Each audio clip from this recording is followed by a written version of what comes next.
ni kwamba mwaka wa 2000 media kama media duniani kote ilikuwa inahama kutoka traditional media kwenda kwenye digital media. Wengine wanaita ilikuwa ni analog media kwenda digital media. Kwa hiyo changamoto hiyo imetuchukua muda mrefu sana. Nchi kama Marekani imetangulia, lakini ninavyokuambia hivi hata Afrika kwa sasa bado kuna nchi zinajikongoja, hazijaweza kufikia hiyo hatua ambayo inatakiwa. Kwa sababu zamani television tulikuwa tunatumia antena, minara mikubwa.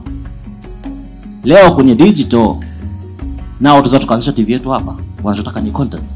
Ni kama basi, tuseme kama tuchukulie mfano hapa kuna kingamuzi kama AT&T. Wao tuseme ni basi, sisi ni abiria.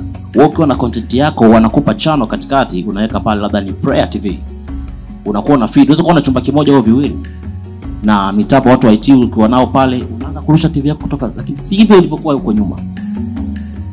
Kwa hiyo changamoto ipo kwa sisi wote, sio hapa tu au kule nyumbani. Kwa hiyo ni kwamba tunahama kutoka traditional media kwenda digital media, ambayo imerahisisha vitu na ni nzuri kwa kweli, ila ina changamoto zake nyingi, kwa sababu kule kulikuwa na misingi ya kimedia ambayo tulikuwa tuna limit ya vitu.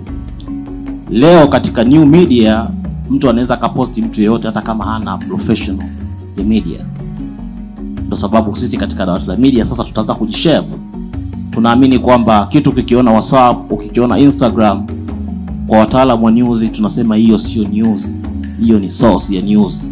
Kwa hiyo ichukue kama tip, afu ifanyie uchunguzi ndio ilete kama habari. Umoja Christian Television, imani ya kweli katika matendo.